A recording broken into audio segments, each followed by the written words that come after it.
Imagine you are sitting in a cafe with your friend, and your friend is talking to you about her life, about her work, everything, okay? And there you are sitting and listening to her. And then when you start replying to her things, you feel like that your conversation or your things are not making sense to your friend and also not to you. You just don't know what you're talking about because your mind is wandering somewhere else. Because when your mind is wandering somewhere else and your friend is not understanding what you're trying to say, it's very natural that your friend will get angry on you, okay? So basically imagine the same scenario in case of Salah. So you are standing in front of Allah and you are just reciting whatever you need to recite and you just finish your Salah in 10 minutes.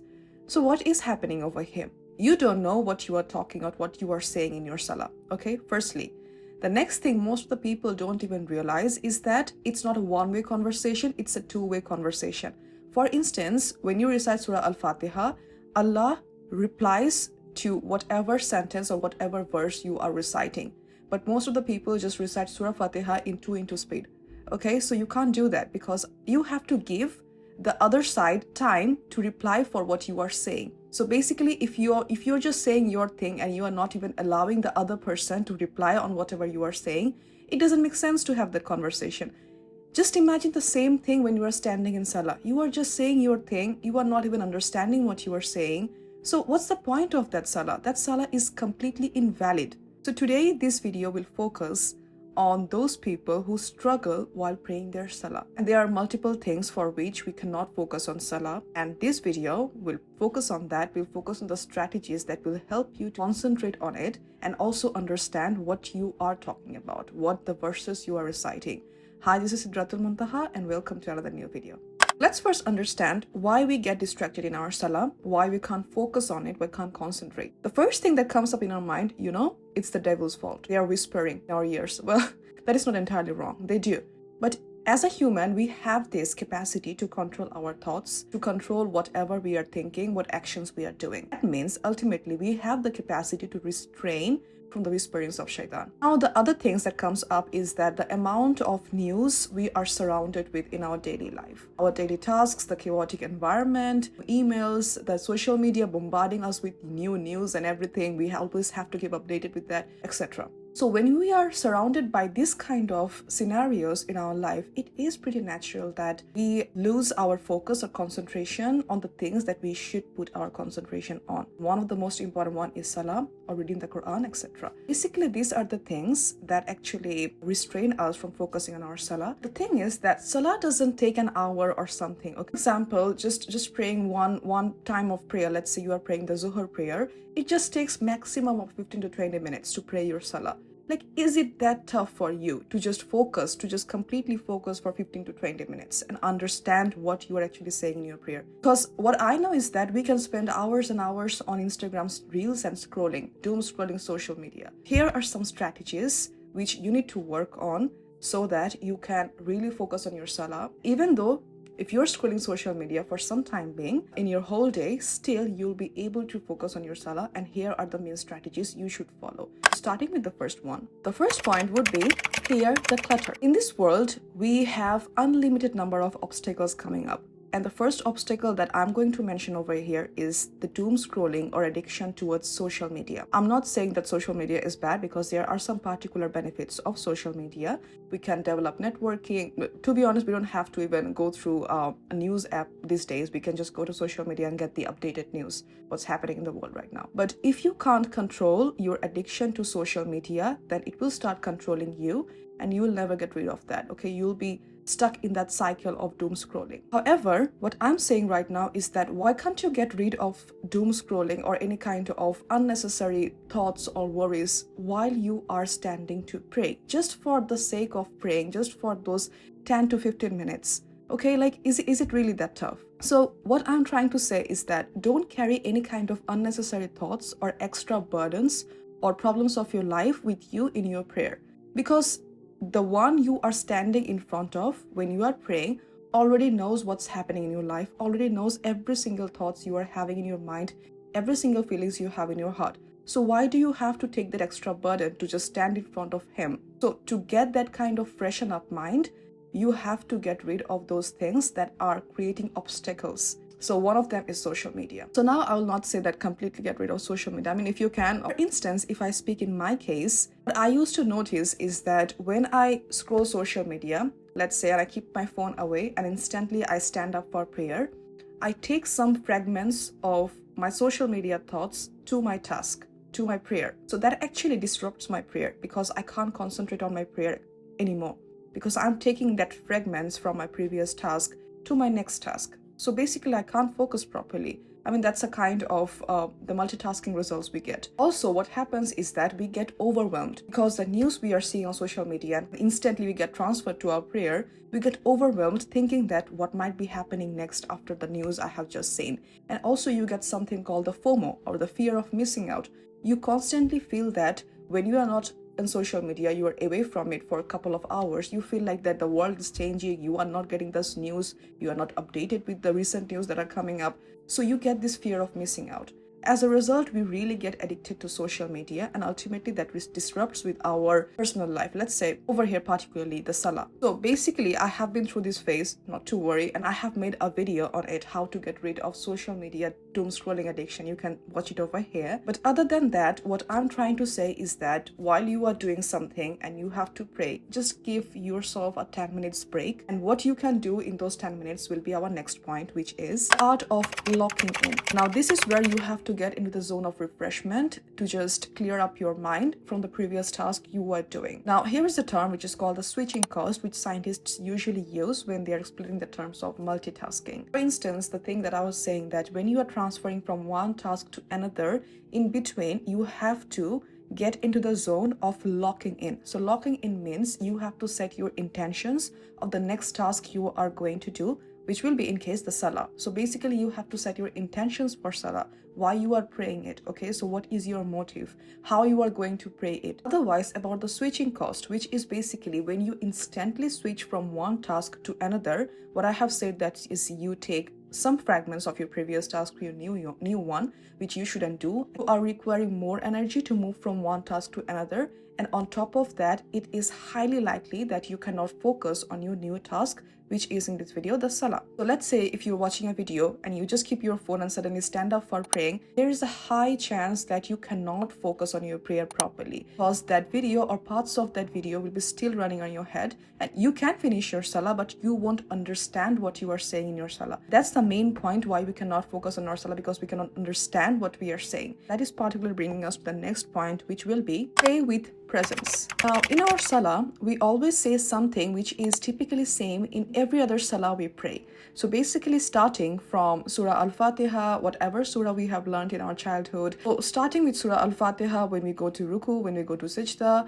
we recite the Tashahhud, we recite Durud Sharif, etc. So these are literally the same in every other Salah we are praying. So basically what we simply have to do is that just know the meaning of these things, whatever you are reciting.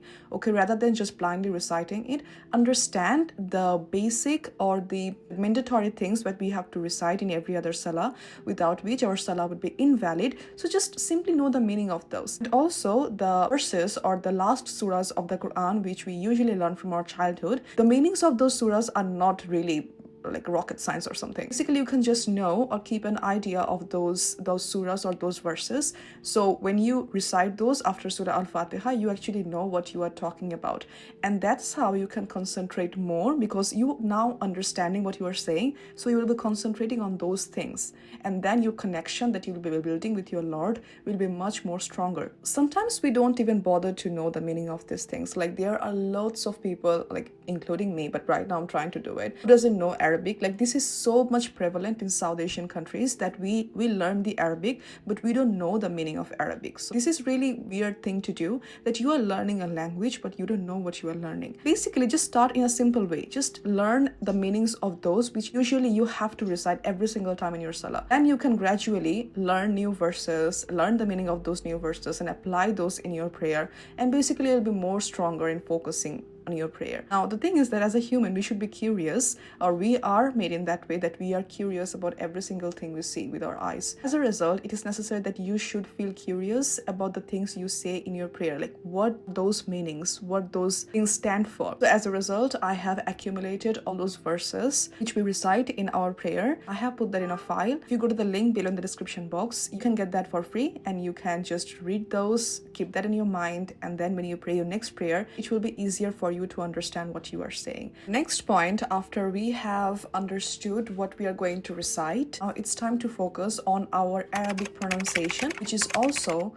called the makhraj in Arabic. So basically, when we hear the scholars reciting Arabic so melodiously without any kind of background music, that is where the pronunciation comes. They know where to stop, how long to stop in particular letters, how long to hold that particular letter with your vocal, etc. This is the thing that actually makes Arabic recitation so beautiful. I have noticed this one thing, that when I hear some scholars recite some parts of the Quran, some verses, I also try to, though I don't have complete understanding of makhraj, but still I try to learn from those recitations and then understand for which letter I have to stop for how long. I start to recite in the same way that they recite. So this is also something called the vicarious experience, which I have talked in my recent video. You can watch over here. Basically, the actions which we have intended to do, and we see someone else doing the actions, we also follow their way of doing the actions, and we particularly do in that way. But particularly, you also have to make sure that when you are focusing on your pronunciation,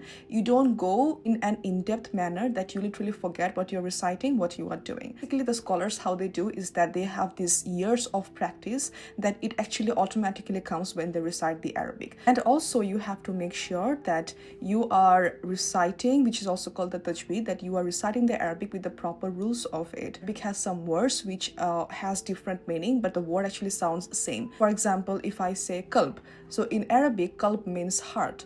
But if I say kalbun, then kalbun becomes dog. So the meaning of dog in Arabic is kalbun. So basically, you have to be very careful when you are reciting Arabic that you are reciting words properly, very properly. And there are certainly different apps right now that you can understand or read makhraj and tajweed, and also YouTube free videos or online blogs where you can easily learn about Arabic and the tajweed and the rules and makhraj. So now moving on to the next point, which will be claiming your next surah or the verse. So basically what I'm going to talk about is learning new verses or learning new surahs of the Quran so that you can implement those in your prayer. So what you are doing is that you are learning new verses of the Quran, you are implementing those in your prayers, and when you will be implementing new things or new actions or new things you have learned in your life, you actually feel more happy and you are more concentrated towards that thing. Let me explain. So first of all, when I'm recently trying to learn the first 10 ayats of Surah Al-Kahf, Insha'Allah, also the 99 names of Allah subhanahu wa ta'ala, and I'll make a separate video on it, the strategies I'm following, how I'm trying to remember all of those things. And for that, you have to subscribe to my channel to get that video. Learning a new thing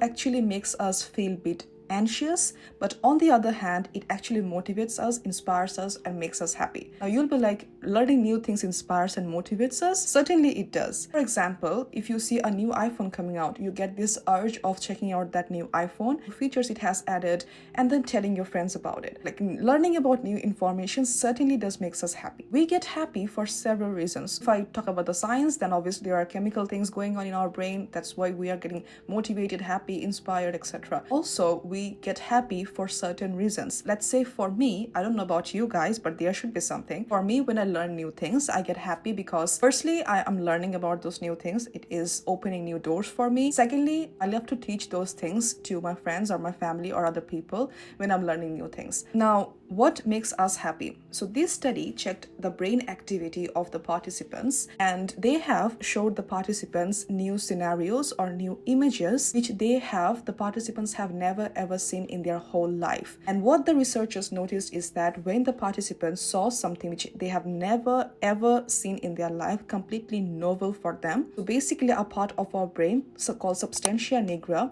gets activated. And also our brain releases dopamine that makes us feel happy, motivated, inspired, etc. Now this study talks about the scenarios when they have shown to the participants, but we are talking over here about learning a new kind of language or understanding that meaning of that language or the words that we are reading in that specific language. In this case, when we are reading the Arabic and understanding the meaning of it. So can this study be applied in this case? Well, we can if we want to do. But let's say when I'm learning Surah Al-Kahf, obviously I'm reading the Arabic, memorizing the Arabic part, and also understanding the meaning of whatever I'm reading. I have never learned Surah Al-Kahf before. So basically that meaning of the verses are new to me. As a result, my brain's substantia nigra gets activated when I'm exposed to new informations. And as a result, I'll be more motivated and more happy about it. So the main point over here is that when I learned the first 5 ayats of Surah Al-Kahf nearly, I started applying those in my prayer. So after Surah Al-Fatiha, I started reciting those 5 ayats and then I pray the next steps. What I have felt is that I was really happy, firstly because I have accomplished something. Secondly is that I felt more connected with the verses I'm reciting. That means I was able to focus more on my prayer. That's the reward you get when you learn your next verse and you apply it in your prayer, and ultimately it increases your focus in your prayer. The next point is a bit unusual. I don't know if I should say unusual. Those whom of you are related to science, then it shouldn't be unusual for you,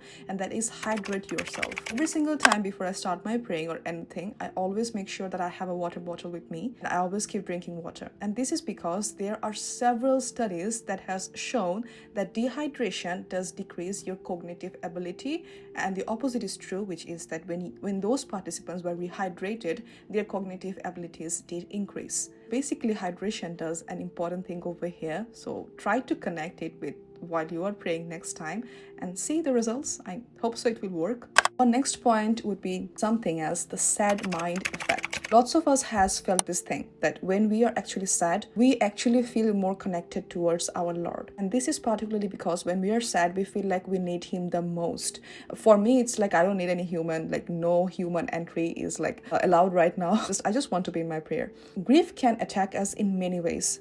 Our personal, professional life, but also uncertainty about our afterlife. So most of us are always sad thinking about that, what they're gonna get after they die. Is they going to get into hell or heaven? That's how grief can also attack us, other than the worldly griefs we are getting. I think one thing I have always noticed is that when I'm sad, I always wait for the prayer time. I always feel like I should just stay in my prayer mat and never go on any other thing. Okay, just stay over here. When we are sad, there is a positive thing that we feel more connected to Him, and ultimately we actually focus on our prayer because we know that we are talking to Him. We are letting our thoughts down in our prayer. Certain things that Allah has mentioned in the Quran, which is so true. First thing is that in Surah Yunus, it comes that its characteristics of human being is that when grief strikes us, we actually run towards Him. But when He takes off the grief from us, we actually act in a way that we have never called Him ever. Okay, that's why Allah has called us, the human, ungrateful, and we truly are. There are very few less people in the whole world who are really grateful,